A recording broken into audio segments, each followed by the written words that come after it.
Hello, I'm Conrad Bain. Tonight on Different Strokes, we're starting a special two-part show on a very sensitive and important subject. Now, we urge families, children, and parents alike to watch both of these informative episodes and then to discuss the problem presented, which is of deep concern to all of us.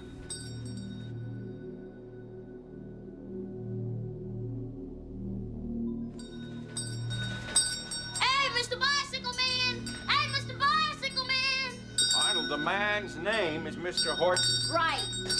Hey, Mr. Bicycle Man! That show was very unsettling for me. I couldn't watch it. I didn't want to be around it. I asked him, don't write me in, please write me out of most of this. Give me a bite, please, please. Don't just stand there. Help me grovel. Well, Daddy, I guess he could keep his bike downstairs in the garage. Yeah, Dad, and there's plenty of safe places to ride in the park. And as far as strange people go, I mean, they're everywhere. We've got one living in our apartment. It was unsettling because I had myself gone through that. And watching it happening on the show, it was like reliving that all over again. I was reliving that whole thing all over again. Maybe we better not let your dad know about the bike. In fact, maybe it would be best if you didn't even mention, that you came back here and I gave you all this ice cream before dinner. Why don't we just make it our little secret, huh? You know something, Mr. Horton? You're sneaky. Sneaky? Yeah, I'm getting a whole new respect for sneaky. This is what happened in my life.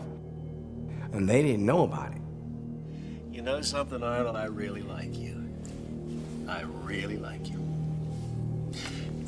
You and I are gonna have a lot of good times together.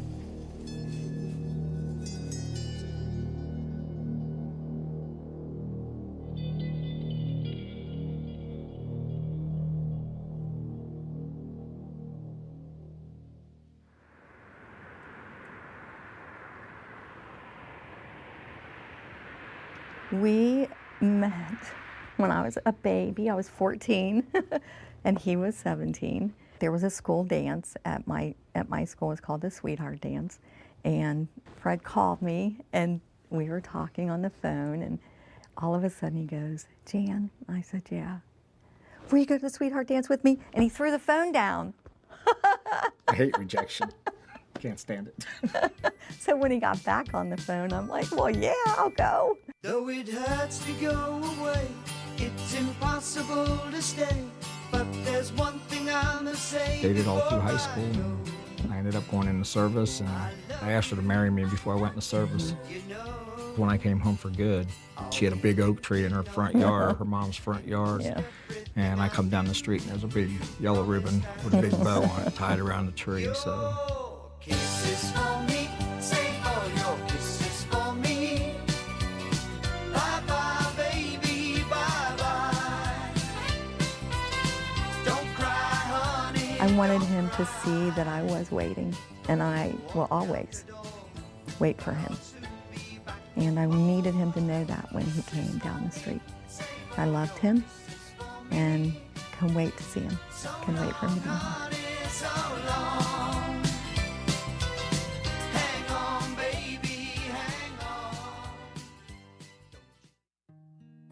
Freddie was born on Easter Sunday. Brought him home in a little bunny suit with ears. And then Mark came along 3 years later. We had a great time with our kids when they were growing up. They had sports. Freddie played soccer and baseball. Mark played soccer, baseball, and football. And we had a boat, and we went camping and fishing, and we'd stay up and watch movies, and then could get tired and they'd fall asleep. Well, I'd end up putting hair paint in their hair and putting makeup on them and all kinds of stuff while they were sleeping. Yeah, they had fun. And we had a blast. Mark had a great time as a kid through school. Very well liked, had a lot of friends. Wake up in the morning, have 5, 7, 8 guys down there, that decided to drop by and spend the night. So, raid the refrigerator. He had one girlfriend all the way through high school. and that he loved very much. And he just was real popular and fun, and he loved high school. I don't know what prompted him to think about modeling, but When he was really young. he was in his early teens when Yeah. he first started talking about that. Yeah. He wanted me to take him to a modeling agency here in Cincinnati. You know, we just have to tell him we just can't afford that. So he was not happy. I mean, he was disappointed, but he was okay. But I think it was a dream of his from the time he was that old, 12, 13, 14 years old. So when he got an opportunity, I couldn't say no. Graduated high school and left for California.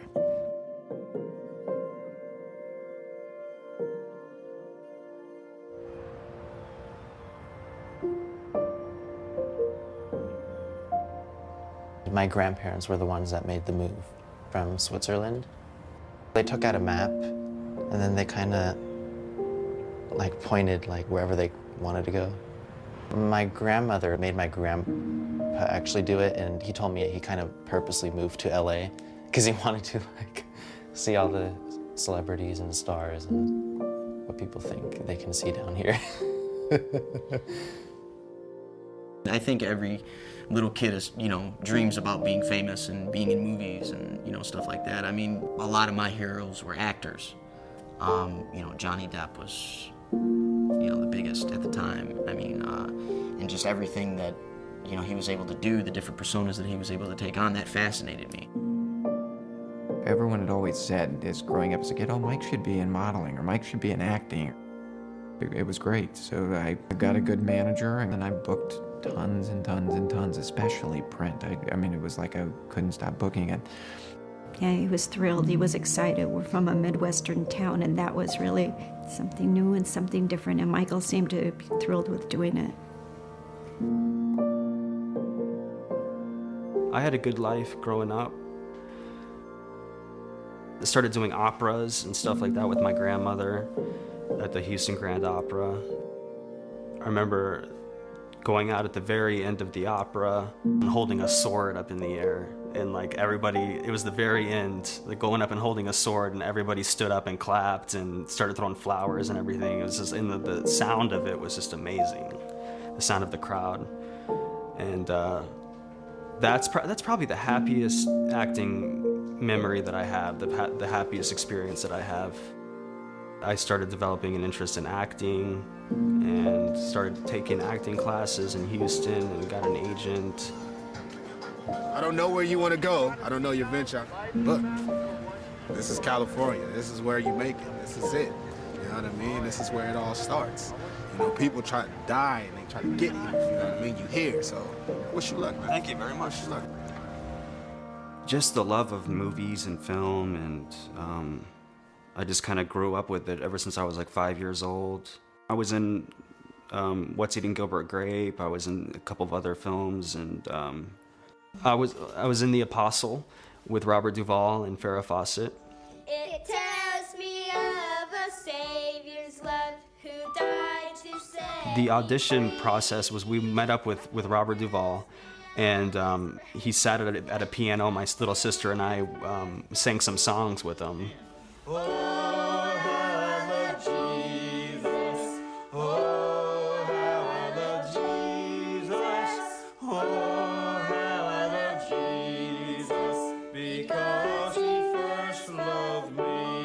Let's give a big hand clap for Jesus. No, we could change the sadness into smile. I've always been singing since I was 3. I remember him taking afternoon naps, and he would wake up from his nap and he would sing. We thought he had a very good voice, but then we heard it from friends and even from people. We would go to a restaurant and Evan was singing, and people would just come up and say, oh my God, how cute he is, and he has such a good voice, and he has a talent. You should do something with that talent, I wanted to perform. I wanted to be part of that in crowd. I wanted to be friends with stars, so I could tell everybody else that I have friends who are celebrities. This lovely creature that she stands with her hair full of ribbons and green gloves on her head. You're just attracted to, I guess, being the center of attention. Yes, this lovely creature, yes I asked, would she walk with me a while through this night so vague? I was the kid most likely to be a star. I was Mr. Entertainment. Long blonde hair. Hi, can I borrow your towel? Yeah, sure. Thank you. Probably play the bratty, person your mother warned you about. Yeah, I look very young, so when I was 12, I could read for 8, 10, 9, and that's what LA looks for, Like now, I could probably play, 25 or 30, I'm sure. You've made an awful lot of money for the movie companies, and I would hope that you've gotten a nice big chunk yourself. You're doing all right, huh? Yeah, I'm doing okay. What do you want to do when you grow up? It's tough. It's not as easy and glamorous as everybody thinks it is. My name's Mason Gibb, and I'm 6.5 years old. If you don't understand right away that you're going to get a million no's and maybe one yes, if you're lucky, maybe, you know what I mean, then you shouldn't be in this business. As a child especially, you're having a door slammed in your face every day, sometimes 6 times a day. You could go on a year's worth of auditions and not book a job. And that gets very frustrating because you're not seeing any benefit from what you're doing. If you're watching this DVD or video, you're probably a parent looking for information related to launching a career in the entertainment industry for your infant, child, or teen. There's a lot of managers now in the business. When I first came to town managing kids, I was the only one. No one else managed children. They never heard of it. They looked at me like I was crazy.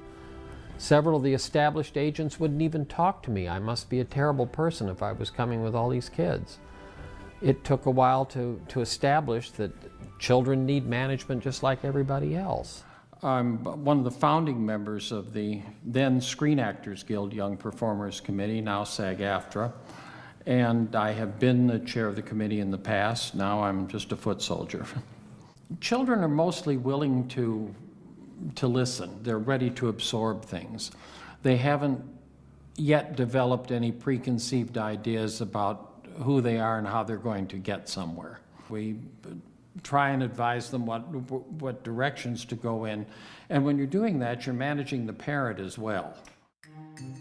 When parents enter the entertainment industry, they're typically entering the industry because their child has asked them to, because it's a dream of their child, or because someone has approached them and said that their child was somehow suited to the industry. They don't have any idea how the industry really works. A lot of kids I knew had gotten emancipated because of they wanted to have the studio see them as an adult, so they wouldn't have to pay for set teachers and have to have their parents on set, etc. Like, you're more likely to be hired that way. The actor is responsible for their headshot and their resume. So my pet peeve is the actor that comes in and says, "Oh, my mom has that in the waiting room." Your mom should never have your headshot and resume unless she's picking them up from the print shop. Once you are 8, you are responsible for your own career. The internet changed everything for us. We were quite surprised to find our own children's pictures were being sold on eBay. Just their regular headshots, not anything salacious, not even anything erotic. Our kids were not famous at all. They were working, but they were certainly not where anyone would care that their headshots were being sold on eBay. And yet it became clear that they were, and they were being sold for a lot of money. And you wonder, who wants my kid's picture for $300? Especially a printed picture that we'd send you for free. We started the process of investigating. We started to put together a matrix of the photographers and the sellers and who was doing what. We were very disturbed to find that they were really close to us, really, really close.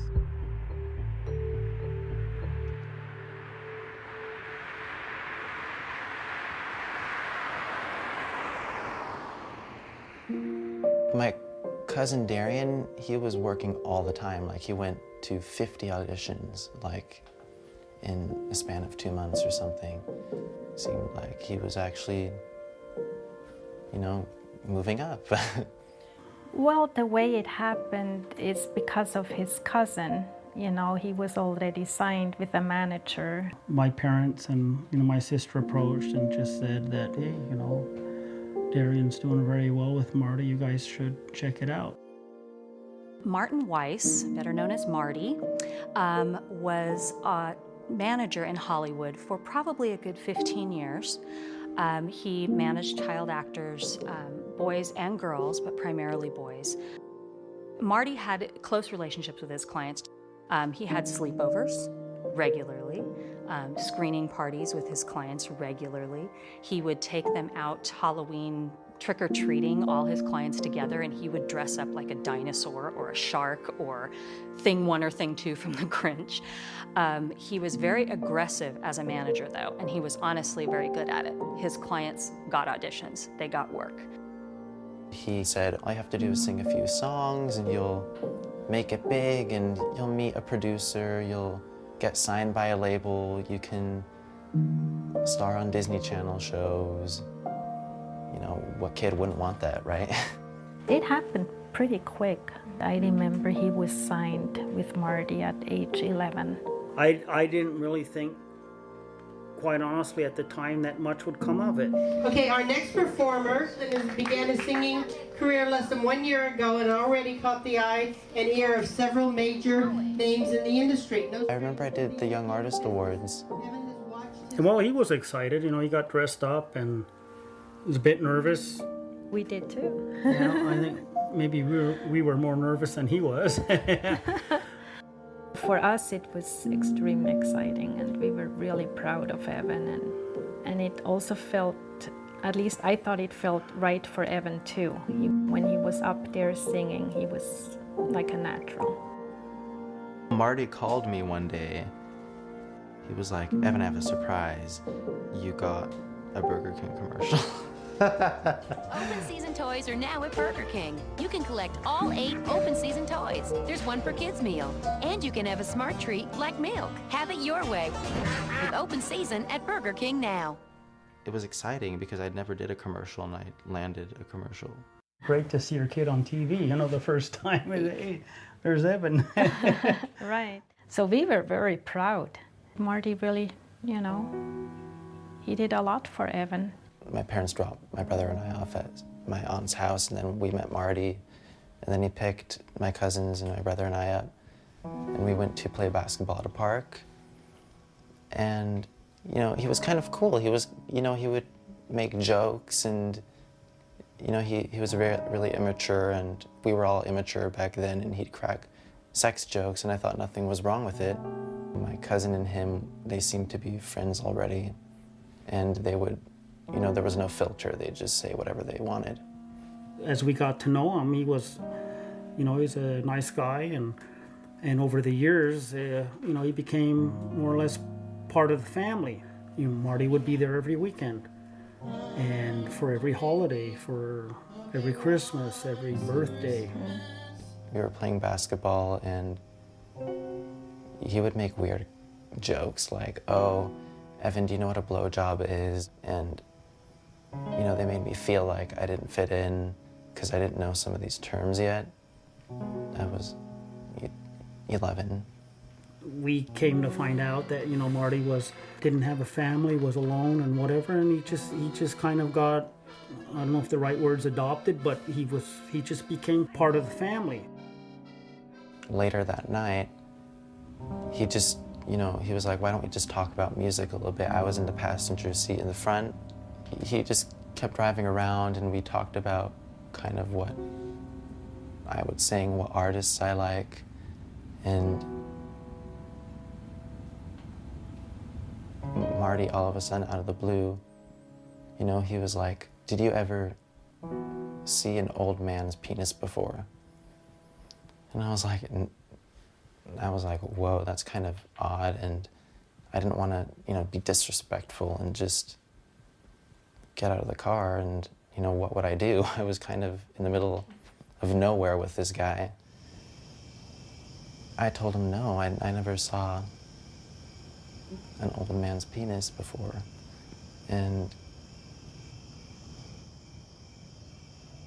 you know, we got out and we were walking, we got to a park, and there was a tree, and he pushed me to the tree and was like, I'll show you what a blowjob is.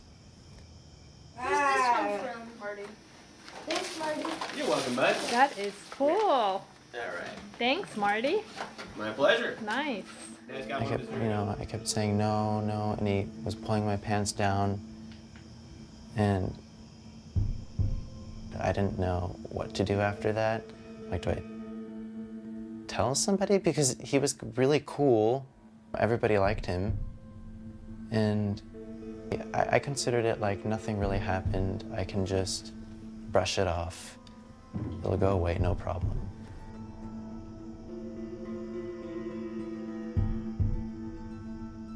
Around November of 2011, I became aware of this issue of child abuse in Hollywood. You have young children who are aspiring actors. Because of these aspirations, they end up being somewhat easy targets. Some cases have parents who set aside normal cautions and allow their children access to adults when parents might normally be alarmed. Any actor is vulnerable in that position. Actors put themselves in the hands of coaches, agents, managers, publicists, and by and large trust them. You know, being up sometimes really early to go to these auditions and stuff. That was when Michael Harrod approached me and said, you know, well, you can come and stay at my house with, you know, the other guys that are there. He had 3 other guys staying in the house with him that were his clients.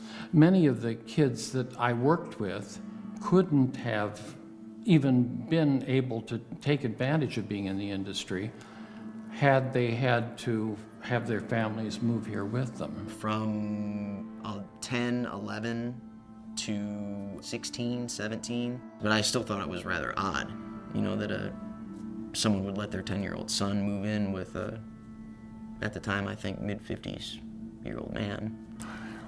I do see the possibility that things can be misinterpreted, and I try to be very aware of that. No matter how closely you're working with someone, and you do work closely with clients in these situations, there still has to be that professional line in there where you say, we're not stepping over this. We worry about stranger danger. Don't let your child be alone with a stranger. Everyone really tends to think that a pedophile is kind of a rapist, but really that's not how they work. They employ a process called grooming that is a slow, meticulous way of convincing a child and their parents to trust them. And there's the official photographer with a nice smile. The perpetrator in these types of situations has the ideal layer. You know, this is their environment. They are creating or constructing a reality for themselves that accommodates their particular patterns of sexual arousal. The predator is looking at this as a way to work their way into your life, to make a personal relationship with the children and to be there to bond with them. Whoa, check that out, guys. Big hand for Arno, he did it. It's a man. Typically, a predator is grooming many, many children at the same time, and they're at different levels of the grooming process. Because a predator knows, like any tiger in the jungle, they're not going to catch every rabbit. They just need to catch the weak ones. We went back and began to try to do some sort of reporting to try to determine how widespread this problem is.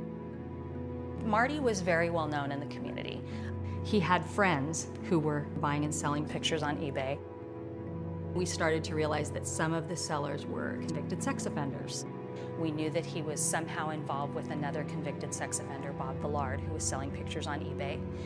Bob Villard was a very prominent publicist in the 1980s in Hollywood. I knew Bob Villard casually as someone who was in the industry, and he did do publicity sometimes for clients that I had. He handled big names like Tobey Maguire and Leonardo DiCaprio. He was very well known as a publicist. Bob Villard was also a photographer. So I meet Bob Villard as a publicist who can, who's a good photographer, bring exposure and whatnot, I believe through Michael Harrod. He was one of our biggest eBay sellers. It became obvious to us that Bob Villard was selling candid photos that he had taken. You're there for a weekend, and he feels just comfortable enough to try to touch you when you drank a few beers, or it's always good to get that few beers, and he tries to touch me. We always knew his photo style because he typically had the kids shirtless, typically took an angle that was from the top down, so that the children are looking up at the camera as they would be looking up at the predator in an abuse situation. Bob Villard was a manager, he was a publicist, he was connected. I can tell you that the #1 problem in Hollywood was and is and always will be pedophilia. There was a circle of older men, and they all had either their own power or connections to great power that surrounded themselves around this group of kids. And it's widespread? Oh yeah. I was surrounded by them. They were everywhere like vultures. For us, that really connected a lot of people. Connections between how the kids got hooked in. We started to see the patterns. One of Bob Villard's favorite subjects was Brock Pierce. He was a common snapshot boy being sold by Bob Villard's eBay seller. Brock in the pictures was young, appeared to be 13, 14. Brock Pierce, meanwhile, was connected to Mark Collins Rector and Chad Shackley. We saw that they owned a company together called Den, which again, on the surface, it seems kind of logical that a child actor would grow up and become, use their money that they had made as a child perhaps and open an internet company. When we started to realize what this really was, it became a much bigger deal.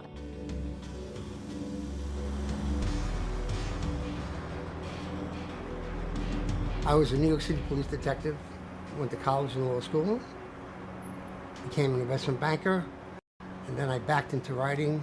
I've broken very big stories over the years, been very fortunate to break big stories.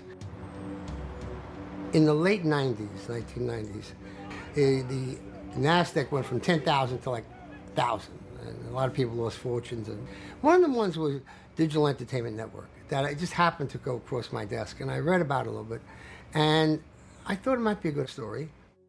In the 80s, it was MTV that captured the attention of young people all over the world. However, now that youngsters are turning to the internet, a company called Digital Entertainment Network thinks they've got a chance of becoming the next big thing. They've created television-like programming exclusively for the web.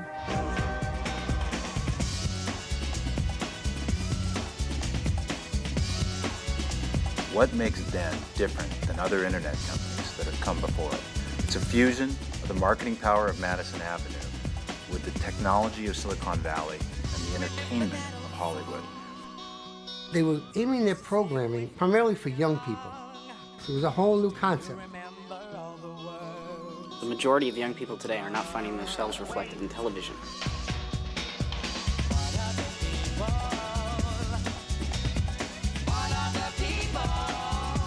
We're creating content that specifically targets your needs, your wants, your desires. We're creating a new form of entertainment to serve the global youth audience. Can we get a little sponge for Mark? He's getting a little shiny. It's not out here. I'm sorry, a little shiny under the eye. Okay. Makeup.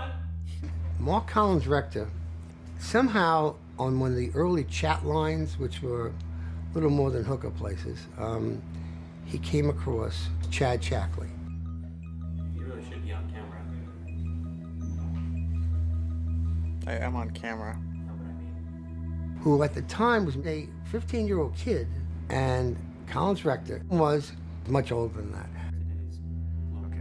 Mark Collins Rector moves to be close to Chad Shackley, and then they start, for lack of a better word, dating. Eventually, Chad moves in with Mark Collins Rector.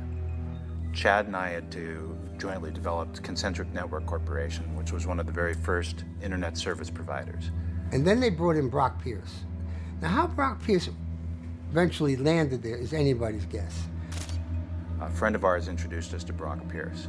And Brock, at the time, was producing his first independent feature. He'd been an actor for many years.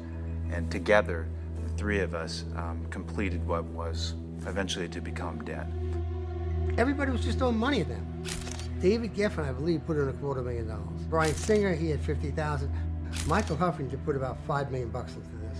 It must have been $150 million that was pumped into us. Now, 15 years ago, $150 million was still a pretty good piece of change. I need somebody to ask me a question so I can give you an answer. Is that Jay? Come here, Jay. Drill me on camera. He was flamboyant. I mean, everybody told me he was very theatrical, very dramatic. He had a very good way of getting his way. Think about this. He takes a 15-year-old kid from his parents to move in with him. That's Chad. Most of us would be afraid to, even if we did, whether it was male or female, you'd be terrified to even ask that question for fear that they're going to come along and take you away in handcuffs.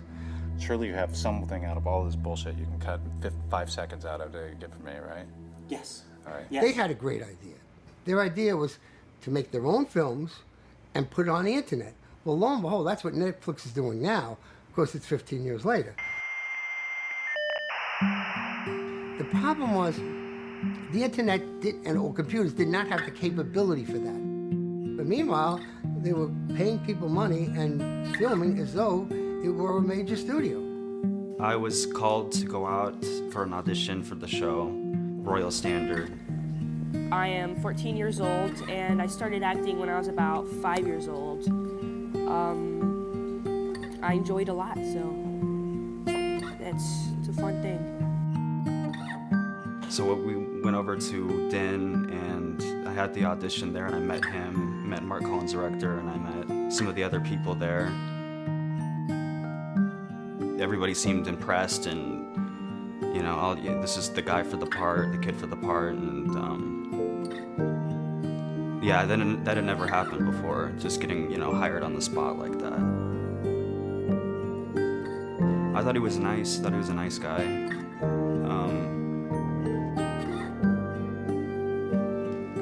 I thought he was nice.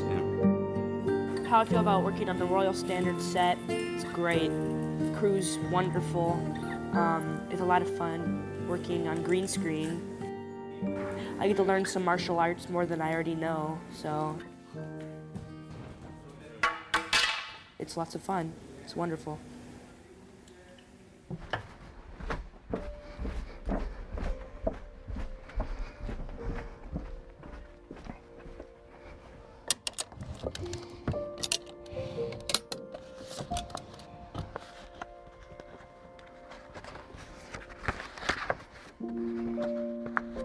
We're in the basement of my house. This was where Mark basically lived for a couple of years. But he spent most of his time down here. He was kind of like a hermit down here. This is where he hid out.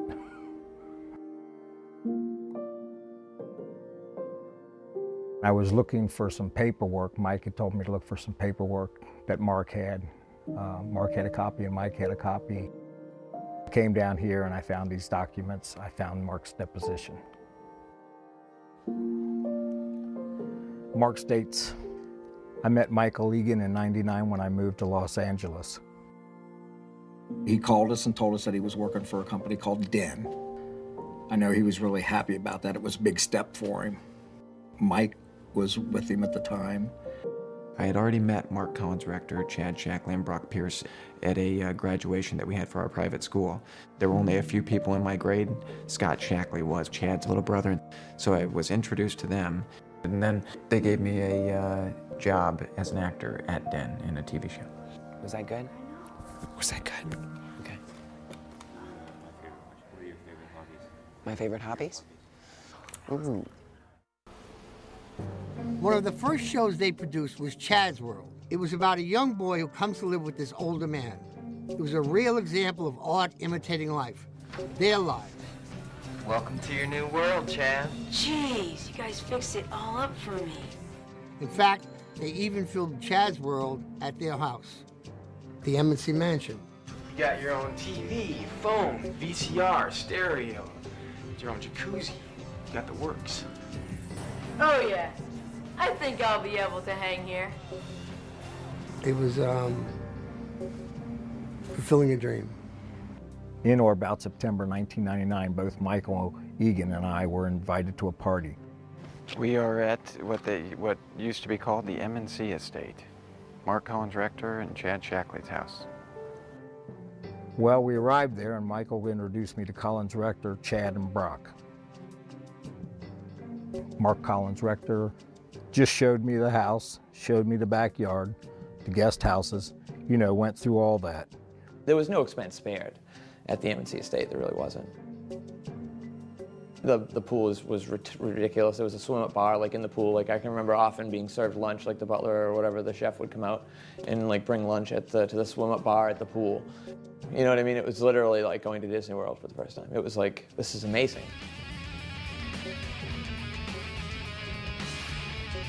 This place you got here could definitely work to our advantage. Bring some girls here, they're gonna love this place. Sounds good to me. Before I even went to the house, like Scott was like, you know, my house is different. You know, like this, you know, the dynamic at my house is not like a normal house. I guess I should tell you, they're gay. Hey, that's cool with me. I have no problem. So Mark was definitely like the leader, and then like Chad, it was like Mark like the husband, Chad would be the female figure of the wife, and I don't know how in a normal context you would fit Brock into that picture, but. Where do you want my eyes? Right into the lens. Into the lens? Right okay. the audience. If I was over late at night, you'd see like they'd have people over getting into a hot tub with Chad or Brock or Mark or all three of them at one time getting in where he was naked and all of them were naked getting in the hot tub, and you'd start to see these different little things happen. I'd be like, what the hell is going on? There's a skinny dipping rule after nighttime, so anybody who was over, you know what I mean, it didn't matter who it was, that, you know, you had to skinny dip after dusk or whatever. You know what's going on, so you don't want to look right at it. It's like the sun during an eclipse, you know what I mean? You want to you want to look, but you don't want to look. You know what I mean? But you know, I can't say that. I mean, obviously they weren't having sex in the hot tub, like right out in the open, but you know, it was obvious to me that something was going on just by the position, you know. But I can remember just like, again, like, well, I mean, that's going on over there. It's kind of weird, but I'm in this Olympic-sized heated swimming pool right now doing laps. You know what I mean? Like, who cares? You know what I mean? And it was definitely awkward. Definitely. What's the most exciting thing about Den to you? The most exciting thing about Den is the people that work here, the people creating the content, the people that are running the show. We're a cool bunch. Brock Pierce told me that they were going to a party in Hollywood Hills being held by David Newman. This is American Bandstand. I was going to say if you're on ecstasy, but Yeah, that's probably not a good idea. I felt it coming there. This is... At this party, there were lots of drugs available and there were many young teenage boys, ages 14, 15 there. Some of the big studio people were there, including Garth Ancier and Randall Kleiser. The party, with so many teenage boys and no women, not even the caterers, had made me feel uncomfortable. They would find the good-looking ones that they wanted in their shows and then prey upon them. I don't remember his name, but the one kid that was in Royal Standard, he was a younger kid, even younger than me at the time. And I remember once Mark had been at the auditions, they would go to the auditions and so forth to try to pick the ones that they wanted. And I remember the one younger kid, blonde-haired kid, I don't remember what his name was, but I remember Mark going right after him. Do I remember the first time? Yeah, I do. He had picked me up at the studios and took me back to his house, and on the drive on the way back, he was asking me if I liked guys or if I liked girls. I said I liked girls. And he goes, okay, well, you know how you pick up girls is you put a sock in your pants to make your crotch look bigger. So when we got back to the house, he had gotten a sock and he would adjust it around and say, this is how it goes, like this, you know. At one point he said, you know what, why don't you just take off your clothes? Take off your clothes and let me see what you look like. So I don't know why I did it, but I did, and he looked at me and goes, oh yeah. That night, he dressed me up in somebody else's clothes, and wanted to take me out to dinner. And I wore a sock in my pants that night. He would take me to in his house. He had a movie theater in his house. We went into the movie theater. I don't remember how it was that he got me. He started doing what he was doing with me. I don't remember. My memories are of me like just sitting in there and, being scared at first. We would sit in there and watch something, and then he would talk to me while he was doing it and say, this is nothing to worry about, don't be scared, it's completely normal. I remember being scared, and I remember him saying, come on, think about a girl that you really like. Think about a girl that you really like.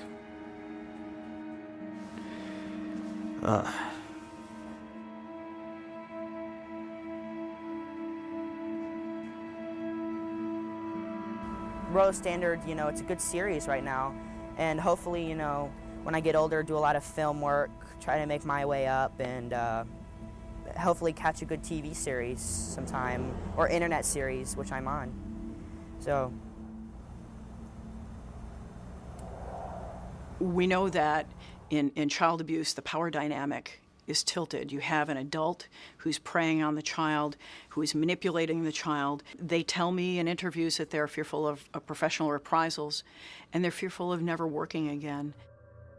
He just showed me porn, and he told me, oh, these are clients having sex with their managers. These 60-year-old men having sex with 14-year-old clients. He just told me this is normal, like this goes on all the time. This is what you have to do. Everybody does this, everybody who manages children. And he would tell me that constantly, oh no, you like it. And at some points I believed him. He would say, we could call it this guy. He would be glad to meet you. And he showed me this whole business of people that would be mad at me if I told anybody.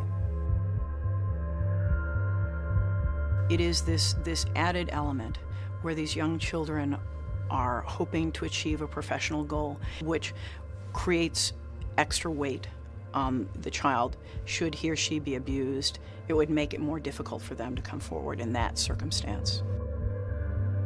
Mark, he would sit down and say, oh, well, we're going to help you. I mean, you're a part of our group now. And I mean, anyone that's not a part of our group is basically on the dark side, and you want to be on our side. I mean, we control all of Hollywood.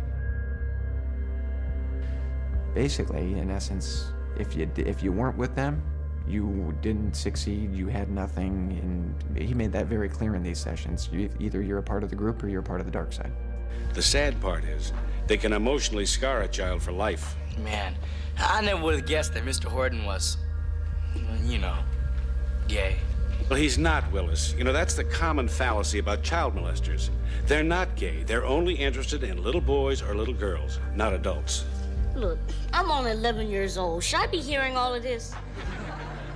I felt so much shame and guilt behind that secret that I held it for so long. Then I thought that and then you start thinking that all homosexuals are pedophiles.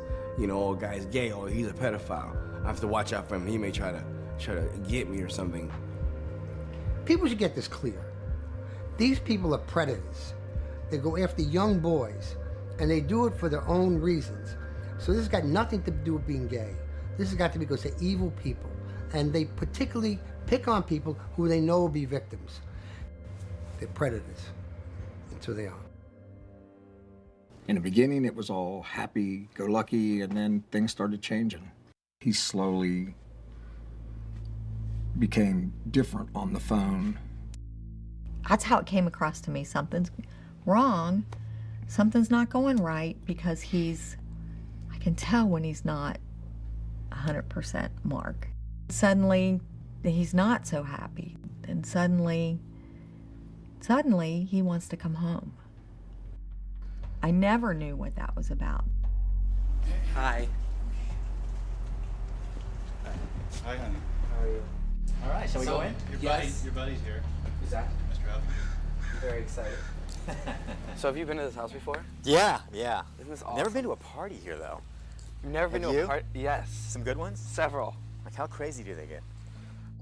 They would have big parties very often. That's what the neighbors were complaining about, that they'd have all these cars blocking the sidewalk. They would have valet service all set up out here, and this street would be lined with vehicles. Everyone was promoted to drink. I never had one drink ever before in my life until I was at that MNC estate. I don't ever recall ever drinking. I mean, 14 years old, it wasn't the top of my list. There was an after party. Michael Egan, Brock Pierce, Chad Shackley, and Mark Collins Rector were present.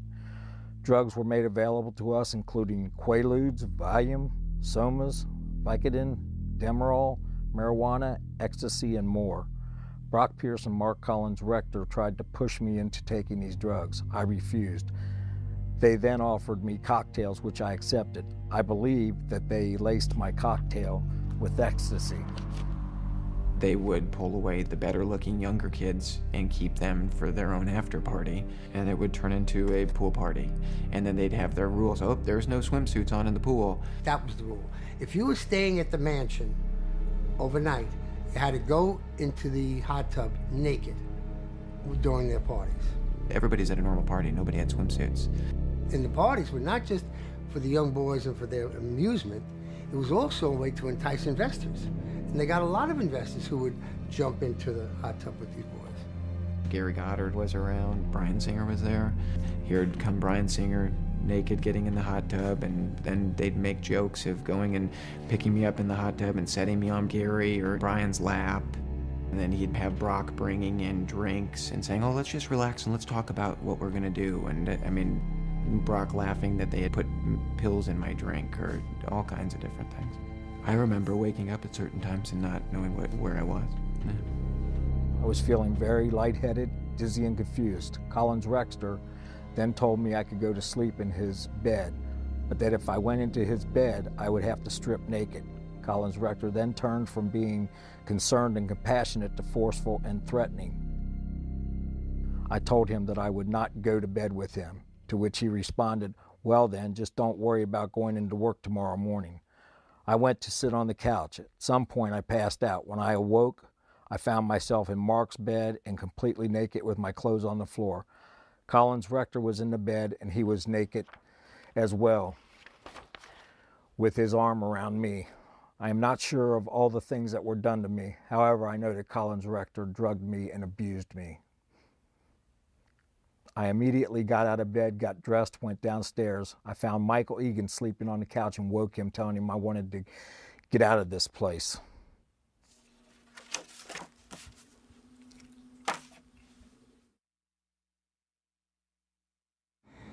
I think the best way to describe this is a pedophile ring. That's what it was. Did all the investors know what was going on? Probably not. Did a lot of them suspect? Sure. Hello, I'm Bryan Singer, and you're watching Rollywood at www.den.net. Bryan Singer is a very prominent director in Hollywood. He's done some pretty major movies, The Usual Suspects, X-Men, X2, so there's been quite a lot of, you would recognize his work. What most people wouldn't recognize is some of the odd connections that seem to tie him to this world. Know your star. Pickle Boy. Brian Peck, who was convicted of child molestation, worked for him on X-Men and did the commentary for X-Men with Bryan Singer. Hi, my name is Bryan Singer, and I'm the director of X-Men. I'm the other Brian Peck. I'm not the director of X-Men. I've asked Brian if he would help me out here because I'm a little uncomfortable doing these things by myself. Now you're going to see something very exciting here. One is Stan Lee selling hot dogs. My buddy Gary Goddard was the guy walking alongside in the flannel shirt. And the guy eating hot dogs is you. The fat guy in the Hawaiian shirt eating hot dogs. Hey, that's me. Thank you for, I'm on screen so long, thank you. You are. It's in fact, you are so imposing in the screen, people don't even see Stan Lee. I think the thing that appealed to me most about it was the idea that it was about It was about anyone who feels disenfranchised, anyone who feels prejudice against them. I mean, it's really about a group of reluctant superheroes. Sort of their powers manifest at puberty, and they wake up one day and they're different from most of the people around them. And it's how they learn to embrace their extraordinary abilities and what's unique about them, and help defend a world that might at times condemn them. A number of people I spoke to who put money in completely denied that anything untoward was going on there. And it was as though they were from the industrial home for the blind. I mean, if you see young men naked in a hot tub when you're having dinner, or you're having dinner with naked young boys, or young boys who are, inappropriately dressed for dinner, unless you're deaf, dumb, and blind, you say, hey, this doesn't taste right. Something's wrong here. These are not Pollyannas. These are very smart guys. Hollywood doesn't have any system in place to protect anybody, and children are way down on that list, I can assure you. In a Screen Actors Guild meeting, we were all serving on the Young Performers Committee at the time, which is a national committee of the Screen Actors Guild. And another parent brought a news article from the LA Times that described Bob Villard's arrest and the fact that the LA Police Department was looking for additional victims for Villard. And said, I request that SAG look into the idea of distributing this article or putting out an alert or something to their members, that it seems like something that's a safety-related thing that maybe we should let everyone know. And Michael Hara had a very odd reaction that day. He vehemently opposed SAG getting involved. Hara did not feel that SAG should be stepping forward, even in the wake of the LA Police Department asking for more victims. So the SAG did not step forward and send that news out that day. Well, I don't know that we've hidden them. I would think you would want to not hide it, but you would want to protect the child whose identity is going to come out the more you play it out. A situation like this never helps anybody. And yes, the sooner we can get it under control, the better. But the less the child has to live with the stigma of it having happened, I think it's better for them, not only career-wise, but personally. It's why people don't report, because they know that even if they are believed, they're afraid that something will happen to their kid's career. There are people who don't want this out. The studios work to make sure this isn't very public.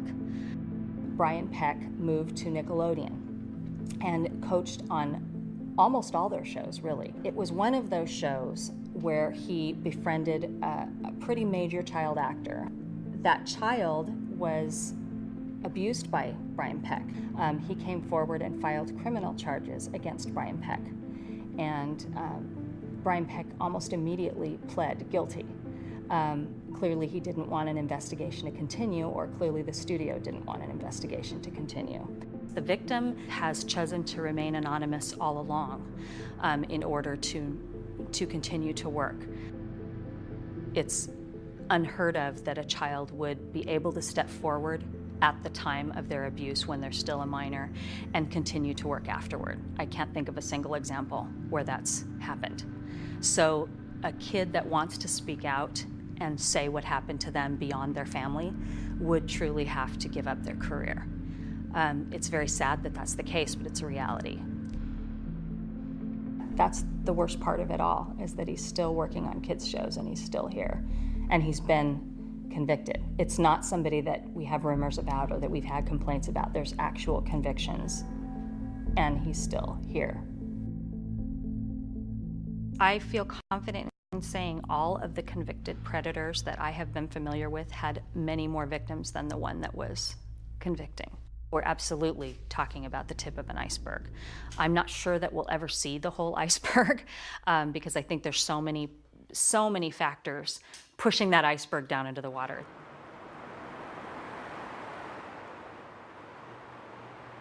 I think that sexual abuse doesn't get more attention because it's an uncomfortable subject. We don't want to talk about it. It's ugly. It reveals things about our culture that we don't want to know. But by not discussing it, then we don't identify it as big a problem as it is. A lot of child molesters will, they'll have this defense or this argument that it wasn't hurtful or wasn't harmful. The child enjoyed it. Many of them actually use that type of language.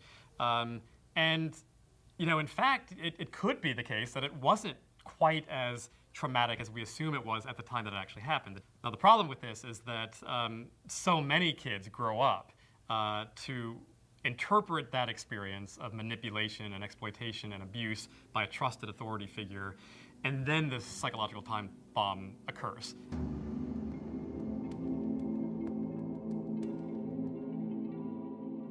I ended up in a hospital for a little while.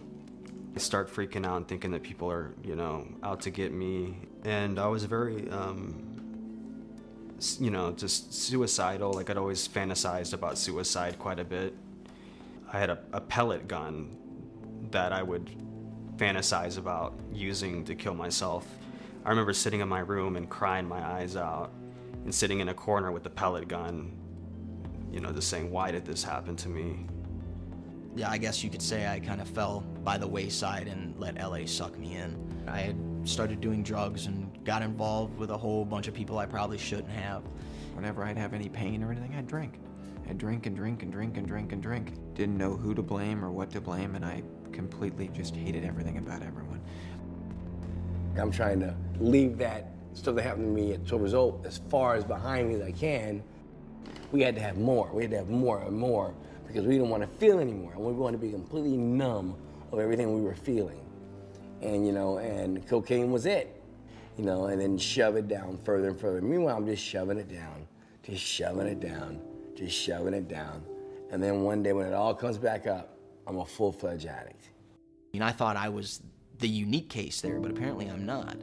I don't know if that makes me feel better or worse. So many people went through the same thing that I did. He comes home, and he's just a completely different person. He never talked about going back out again after that. No. He never talked about returning. And he was just so introverted then. He didn't trust, where before he didn't have a problem trusting people. He started drinking more often, and he would hide that from us. After he was back home, he said, I gotta tell you something, Mom. And I said, what? What's going on? He said, you know Mike, right? I said, yeah. He said he was molested. I'm like, what? And he said, what would you do if that happened to me? If that, what would you do as a mom? What would you do? His drinking had gotten so out of control that even he knew. He knew. He couldn't work. It was just affecting his whole life. So we had to give him an ultimatum. So we just sat him down on the back porch and just said, Mark, you got to get help or you have to leave. And he admitted, I know I'm an alcoholic. I know that I have to stop, but I can't. I don't know how. I called the hospital and spoke to a nurse there, asked her about detoxing him and what it would take and how we would do it. And she said, by all means, do not let him stop drinking cold turkey. It can cause stroke, can cause seizures, can cause heart failure. Apparently Mark wanted to do it on his own, trying to go cold turkey. Because one day, Fred woke me up and he said, something's wrong with Mark. So I jumped out of bed and came downstairs. Mark was on the floor and he was had a rag, and he said, was wiping something up off the floor, and he said, Dad, I swear to God I'm not drinking. I swear I'm not drinking. But there was nothing on the floor. Fred helped him up, took him over and sat him down on the couch. He goes, buddy, are you all right? What are you? And he said, yeah, he goes, I'm not drunk, I'm Dad. not. I swear to God, drunk. I'm not drunk. I haven't been drinking, Dad. I promise. I swear. We didn't know what was going on. We just didn't know. Half of his body was on the couch, and his head was leaning back in this corner, and his But he legs looked were up at hanging Fred off the and side. said, I love you, Dad. And Fred goes, I love you too, bud. He said, just lay back for a minute. And when he laid back, his tongue and he was just shaking like this and clenched like this, and I ran to the phone and called 911, and Fred was holding his arms down so that he wouldn't hurt himself. And I'm on the phone, and I said, I think he's detoxing from alcohol. I think he's, has withdrawal. I need an ambulance right away. Right away. He's seizuring right now. The ambulance came, and Fred had him sitting up a little bit. They took off. I came in the house, went upstairs, started getting dressed. Went to the hospital, and we walked in. They said, are you Mr. or Mrs. Ryan? And we said, yes. It's your son, Mark Ryan, yes. Well, the doctor wants to talk to you. They walked us down this hall into this empty room and put us in this room and shut the door. And then the doctor came in, and he said, I have some bad news. Your son's heart stopped on the way to the hospital.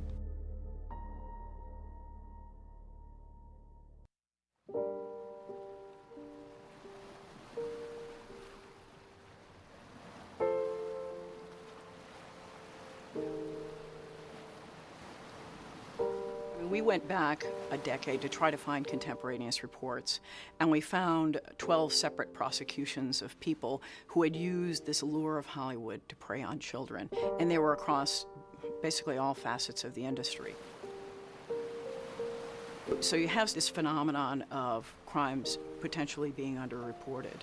Moreover, some of the victims that I spoke with felt stigmatized. They felt they were to blame for the crimes that had occurred and feel they can't speak out publicly.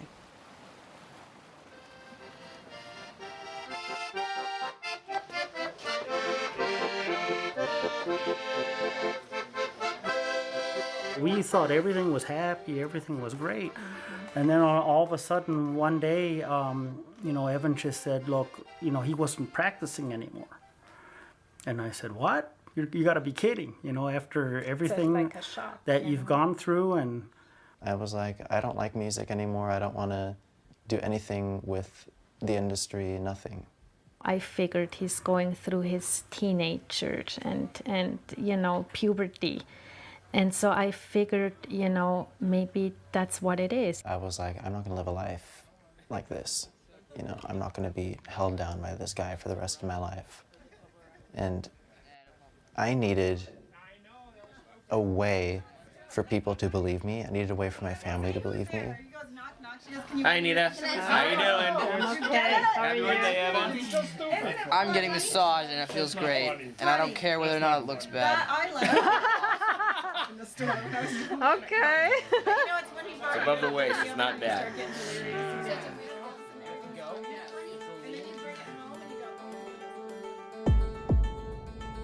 Yeah, I had to find an excuse to get him alone where I could talk to him. So I figured, why don't we go to McDonald's so we could talk in the car. Take a kid's meal, chicken McNuggets, please, with barbecue sauce. Make a drink, Diet Coke, easy ice. You getting a shake? Yeah, medium. Medium chocolate shake. Then no whipped cream. No whipped cream, no cherry. Because I was hoping that we'd be talking for a long time in the car once he parked somewhere. When was the first time that we met? It was, First time we met was that one time that we went to the park.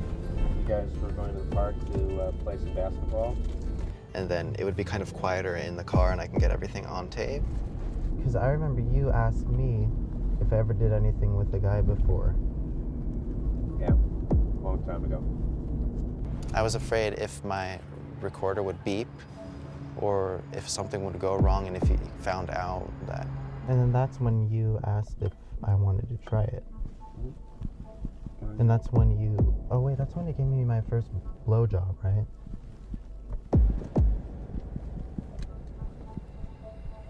You're not recording this, right? No, I'm not. Thank you. Move it this way, Adam. I never would have done anything with you if you hadn't expressed interest.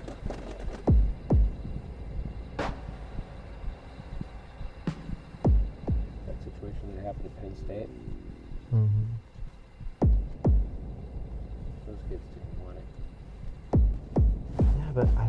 at 12. I was not interested. I was just so... I remember that night you did pull out your penis in the car, and I was scared. Like, I didn't know what to do. Because you asked me if I wanted to touch it.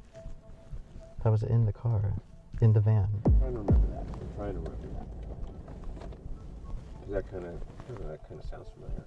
I just remember being in the car and you were asking me questions. Well, see, that's just it. The questions were to determine whether or not it was something that you actually wanted to do or didn't want to do. I mean, If I didn't do it, I wouldn't go further in the music career. Or I thought everyone did it. You would tell me everyone did it and that it's normal and natural. That's the normal thing to do if you're in the industry. Well, let's put it this way. It was, I'm sure I said that. I mean, it is a natural function. The only difference between us and the rest of the animals in the animal kingdom is that we socialize it. Take a look at animals the way they do it. They don't care about anything. They don't care about age. They don't care about sex or sexuality or anything else. They just, they feel like it, they go for it. And as human beings, we put rules, regulations, and restrictions on it. If we were any other animal, it wouldn't matter.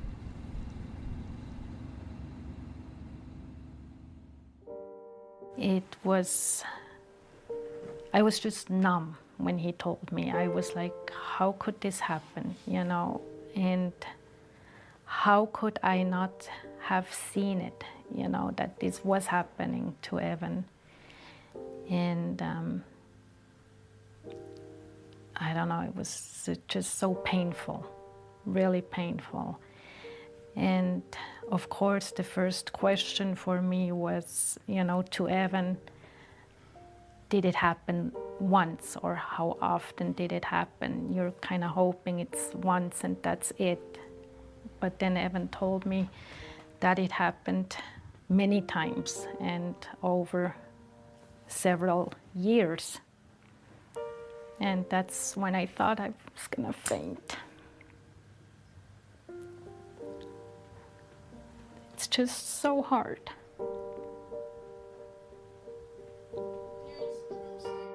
He just seemed like a great guy.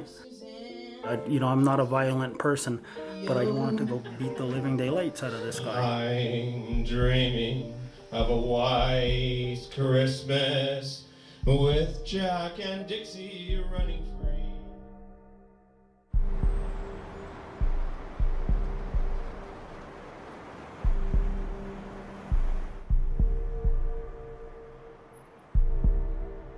The first thing that happened to bring the demise of Den was a lawsuit filed in New Jersey against Mark Collins Rector, Chad Shackley, and Brock Pierce.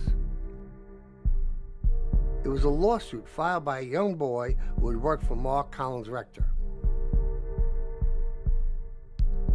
This is the first allegation of sexual abuse that became public.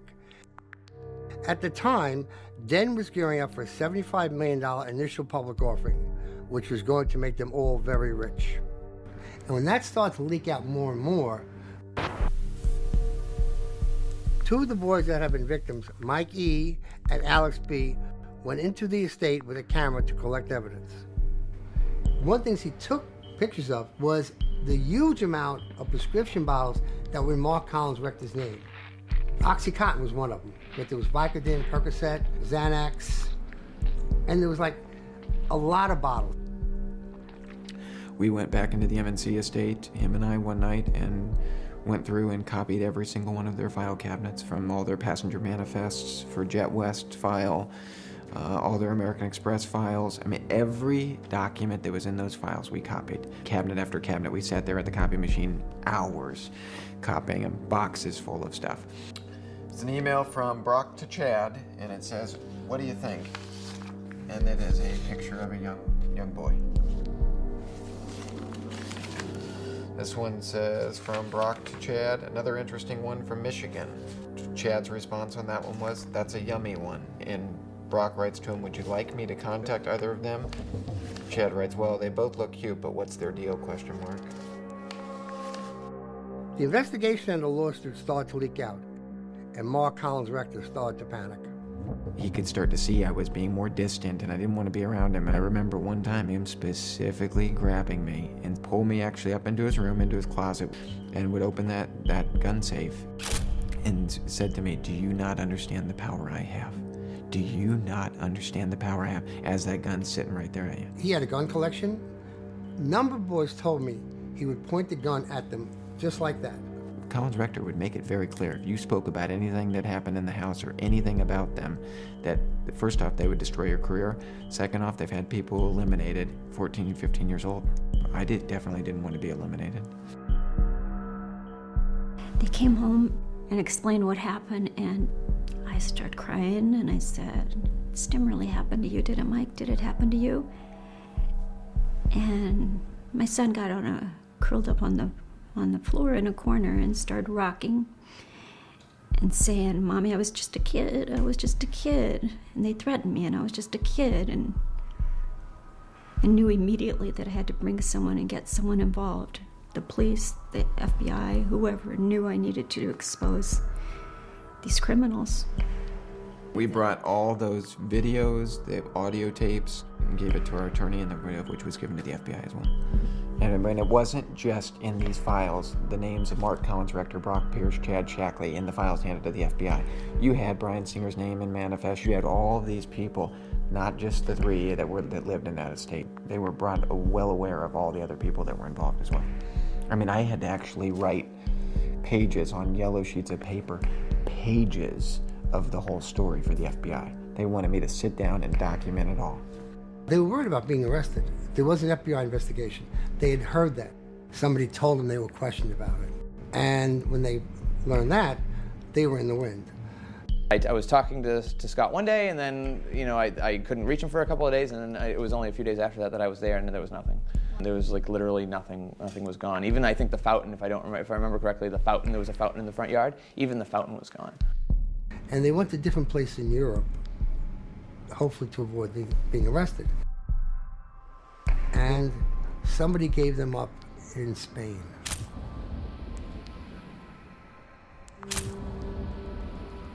Chad and Brock were released quickly, but Mark was in prison for a year and a half waiting to be extradited to the U.S. Eventually, he was sent back to the U.S. and pled guilty to 9 counts of child sexual abuse. Mark got out of jail relatively quickly, but was required to register as a sex offender, and shortly after his release from prison, requested that he be allowed to travel to England for medical reasons. He did, and he never came back. In 2007, he applied for a civil union in the UK with an 18-year-old boy. I know I saw that with a boy. He was getting into a car with a boy or something like that. And obviously you could tell by looking at the boy that Mark was dressing him, you know what I mean? It was just like blatantly obvious to me. And in 2011, he renounced his U.S. citizenship, and he's been untraceable ever since. Rest assured, the people who invested money did not want to sue them. They wanted this to go away. I'm sure small investors did, but Michael Huffingtons, they weren't going to sue. The story was huge, and I submitted it. My editor loved it. It was quickly fact-checked. And then, a couple days later, I get a call from his assistant to an assistant to an assistant who said, "We're not doing your story. We're going to pay you a 25% kill fee, and we'll give you about half your expenses." And that was the end of it. It's Hollywood. People do what they want in Hollywood. And if you're a big enough star or a big enough director or you're making enough money for these people, you can do whatever you want.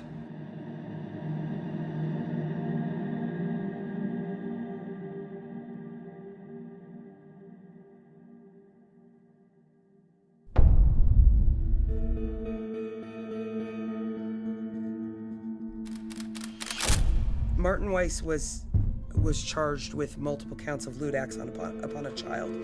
He was charged with 1 count of a forcible act upon a child under 14, 2 counts of continuous child sexual abuse, 3 counts of sodomy with a person under 16. You see Marty walk into the courthouse, and he was in chains, he was in shackles, and he was a lot grayer. now I had to go up on a stand and, you know, tell people, along with Marty staring at me, what went down. He insisted that he wanted to go up there. It was a very, I mean, I was very proud of him, what he did. I don't need this pain in my heart by being mad at someone my entire life, but it's more a matter of, you know, telling the truth for me and saying, okay, you know, what you did was horrible. I don't know. I just felt like I need to move beyond it, and I don't need to feel that pain. And if he can accept it, that what he did was horrible and could move beyond it, you know, I could forgive. The maximum sentence for the charges that were filed was approximately 14 to 16 years. Generally speaking, it's unusual to get the maximum sentence. He pled to 2 counts of lewd act with a child. He pled to 2 counts of sexual abuse. So it was clear it wasn't a one-time thing. And in exchange for pleading to 2 counts, which is much more severe, he was sentenced to 5 years of formal probation, 365 days in the county jail. He had to go to sexual abuse counseling. He had to stay away from Evan. He had to stay away from children. And he has to register as a sex offender for the rest of his life. He was arrested in December or late November and then he got out June, 6 months. They almost never serve the full day-to-day sentence in county jail. I mean, 6 months is a joke. It's a joke for what happened. In any case, to ask a DA whether or not they think that they were completely successful in protecting the community from any future crime is impossible for us to answer. I can't truthfully say or honestly say that I stopped any future crime. I wish I could. I wish I could in every case. But I could only do what the law allows for us to do. Unfortunately, to get bad people off the street, yeah, we need it could have been a lot better. He could have served much longer. In that way, the system did let me down, and they're letting other people down. He told me that there are other people that he was doing it with. But like I said, I think it's more important to be able to speak about it and just be free of that secret than it is to really get justice in the court system. There's a moment in the book where you, to a degree, introduce Corey to one of his abusers. Do you take responsibility for that emotionally? Yeah, and you know what? He asked me to take responsibility for that on the show, and I did. This is going to be a painful process. The dust is coming out, the cobwebs are being cleared, and people are going to know that we all play a part in this story. And it's what part are you going to take responsibility for? I just think in many cases it's a situation where somebody isn't thinking. The parent has become trusting where they shouldn't become trusting. Regardless of how good the situation looks, your job is to protect your child. But I still think it behooves the agent, the manager, the publicist, whoever it is, to know where that line is and not cross it.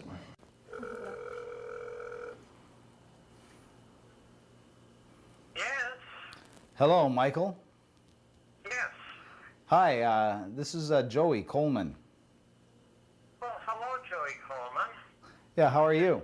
How you do? What, you were what? I was just thinking about you. Oh, you were? Yeah, I was. I was reading an old Hawaii magazine, and I was thinking about you. Yeah, well, it's been a while, huh? Yeah, it has. I haven't talked to you in a while. Yeah. Kind of lost track of you. Yeah. What about, have you heard from Bob lately? Bob? Bob Villard? Oh, Bob Villard. Last I heard, he was in prison, Joey. Oh, is that right? For what? Well, I assume some sort of a problem with children. tried several times to get him, and somehow or other they didn't. But last I heard he was, so. Now, I don't know anything about that. I don't know how long it was or anything else. So, no, I haven't heard from him in a long, long time. Oh. Kind of forgotten about him, actually. Well, that's kind of the reason why I got out of the business. I don't know if you ever remember that I slit his lip open with throwing something at him, and I was on my way home, never to come back. And I've gone through a lot of therapy, and I don't condone anything that he tried to do, and Lord knows what he's done to anybody else. I don't know, and I don't know, Joey, and you know, I take these things with a grain of salt. I'm not sure how horrible they really are. yeah. I just, you know, I know I'll never know the whole story about anything. And where I've had the opportunity to talk to someone about it, I've said, look, this is not a terrible thing unless you think it is. It's just something that happens to you in your life. Well, I don't think it's right for anybody to take advantage of anybody, and I think that it's that whole thing is rotten. What I tried to do to me, and quite frankly, I didn't like what, you know, when you tried to have me sleep in your bed and touch me and everything. I hated that too. And that was something unwanted. I shouldn't have done it. And there's no way you can undo that, but it certainly is something I shouldn't have done. I don't know what Joey is remembering, but I don't remember anything that would have caused him to feel that way. All I can say is that as a result of the situation he was in, not only with me but with others, that was how he perceived something. It certainly wasn't anything I intended, and that was going to be my response to it. I mean, are you attracted to young boys? Is that part of it? Not particularly, no. No. So much of what goes on in these situations happen almost by accident. You get the idea that someone out there was a child predator and they were preying on children, and everything they did was to steer the child into this. And a lot of the ones that I at least was aware of, they just sort of fell into it. Did anyone ever try anything on you when you were a kid actor? Well, I guess so. My whole approach to the whole thing was not sexual. I mean, it was, yeah, I suppose somebody did. If I would be hard-pressed to remember anything specific, but it wasn't uncommon, let's put it that way. It's difficult when you're living in a situation where there isn't the adult supervision that there should be, to see how things are going to be perceived. And I don't know what else to say about it. I don't know if Michael Hara is a danger to kids. I don't.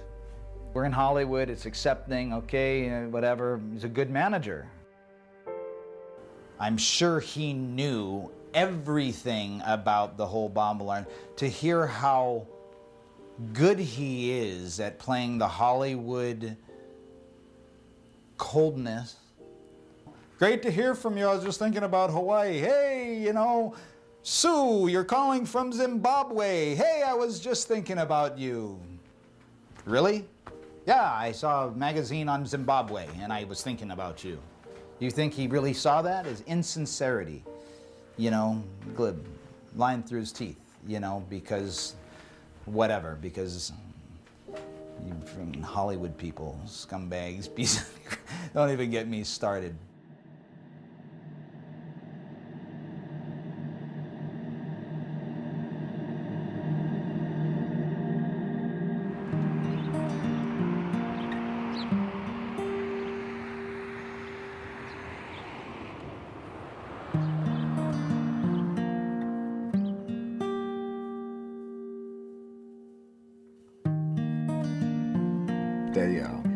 They finally let us go back and see him in the emergency room, and the doctor said that he's non-responsive to anything. They worked on him for about 8 to 10 minutes, tried start his heart and keep it going. Without oxygen for that length of time is probably worst case scenario. And the doctor said if he doesn't respond within 72 hours, he's probably not going to. Well, me and my wife are, we just take it one day at a time. We've had so much happen since we were kids, and then getting married and having kids, that we just take life one day at a time. And I would sit on one side of the bed, Jan would sit on the other side, and we'd both hold his hand. And it was like just holding a piece of meat. The second day, one doctor pretty much had given up on him. Yeah, you need to make a decision. And he kept pushing the 72-hour thing. And I was like, your 72 hours don't mean a damn thing to me.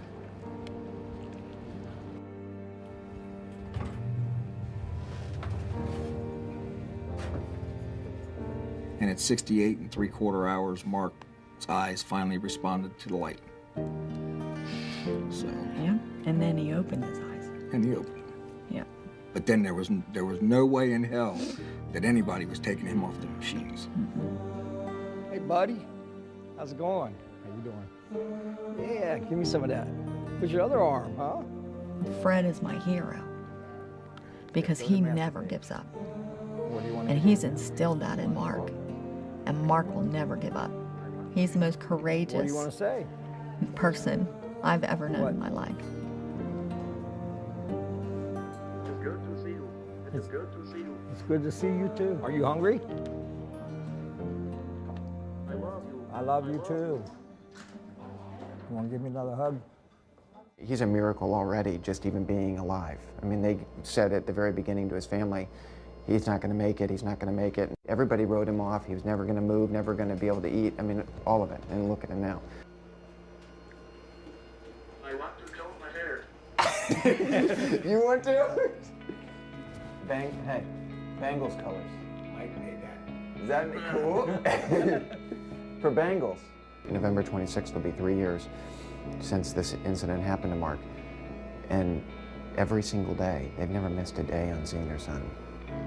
They're working to afford reflexology, aquatic therapy, all the different things that can help Mark and try to get him back. They believe their son will come back to somewhat of a normal stage in life. But you coached him, right? Yeah, it's Ryan Foster. You coached him?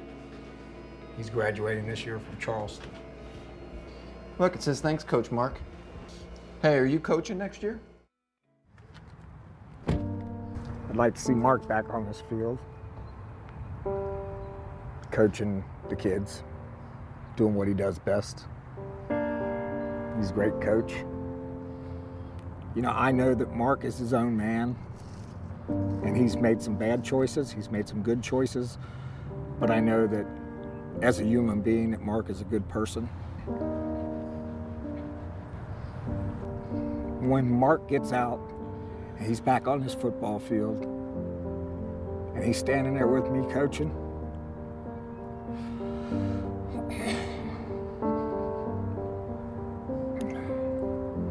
God can take me then, but not until then.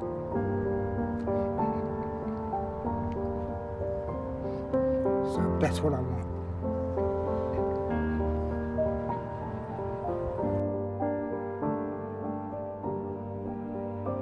After the whole thing with Mark Collins Rector happened, it's made my life very dark.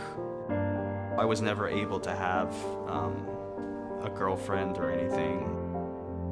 And I'm just now still recovering from all of that stuff. Like, I feel like I'm kind of at a point in my life where I'm getting better slowly. I moved to Florida about a year ago, and I moved out there because of my grandmother. Kind of wanted to be there to take care of her, and then I met a girl over there. She's my first girlfriend that I've ever had. So now, my life is my grandmother and my girlfriend. I give them education, I hit them knowledge, not the different inspiration. Just trying to get myself back on track and, trying to enjoy life and... Watch this emotion, boom. Boom, here we go with the emotion. I'm coming back coasting. Everyone knows I'm roasting. Boom. Not you, but Russ. Boom. I'm not sure to tell you. I like it. I finally found a place that I like, The dream is so important, you know why? Because if you're living on this earth, you have to feel something, and the dream make you feel things. And that's what the power of a dream is, Dream is life. It's a hard process to go through the whole court thing, the whole police stuff, but in the long run, it's so worth it. Because in the long run, it isn't really about how long this person will serve time in prison or getting justice and revenge and all that. It's more kind of being able to express yourself and say, look, this happened to me, and I'm going to move on from it, and I'm not going to hide this in my head the rest of my life. And I'm going to maybe possibly one day make a difference to somebody else by speaking out about it.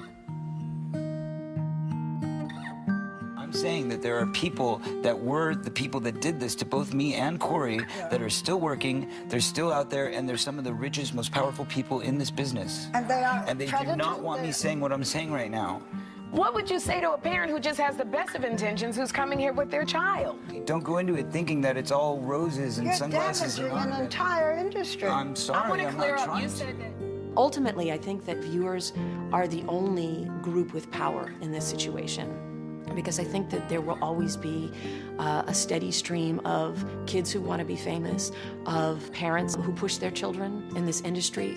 It's interesting how we will go and pay money and we will support a system which sexualizes children or puts them in situations in films where they're around adults who are engaging in inappropriate things. We would never do that for our own children. Finally, after many years of struggling with this issue, Mike has felt strong enough to come forward and to tell his story and shine a light on this very, very dark, which, I would say it's a secret, but from what I hear, it's the worst kept secret around. Because so many people have told me, yeah, this has been going on for years in Hollywood. This is nothing new. What do you hope to accomplish with this lesson? I hope to help a lot of other people. No one at a young age ever deserves to go through the nightmare that I lived as a kid, because it's such a stigma to where you don't want to talk about it, or you're embarrassed, or are you going to be believed? At the end of the day, it's got to change. There's so many people out there that have been affected by this, and very few speak up. If we don't speak out about it, then we are part of the problem, because we are contributing to a culture that normalizes this. And by normalizing something, it becomes invisible as a problem. So yes, we hold up these high-profile cases to say, these are bad guys, and we are good guys, and I actually think that we are all a little bad when we don't speak out. There is so much damage that's already been done.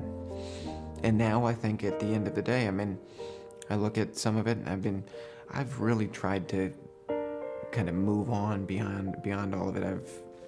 I don't know, I've still never seen any retribution towards those assholes. Never seen a damn thing. You look at them as they still sit on their pedestals, and the same thing's probably going on. Could have went on last night with someone, who knows?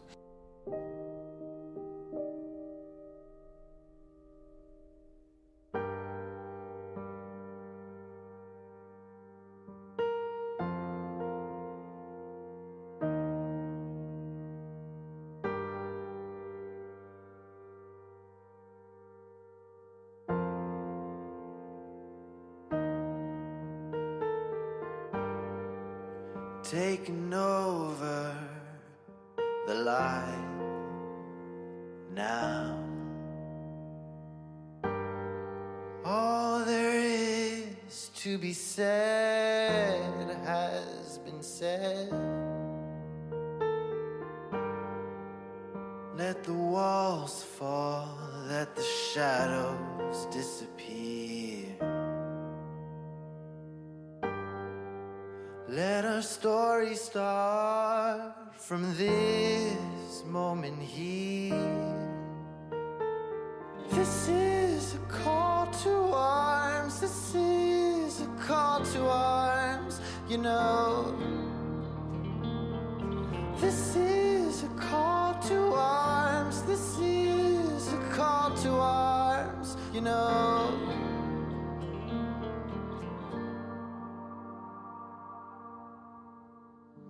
My heart beats dry. Stolen words are now mounted words on walls. I let the quiet light in shadow fear. Now the lies taking over.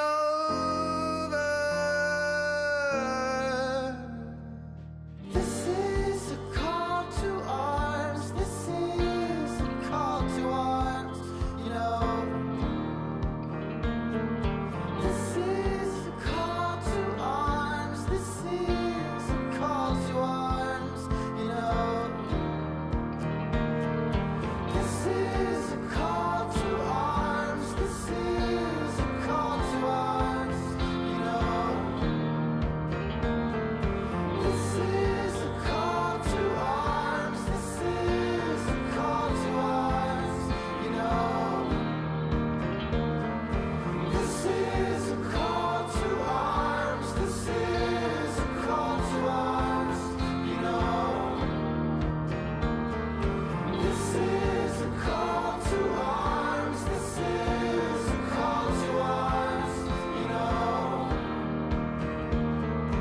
Let it out, or we'll burn to the ground.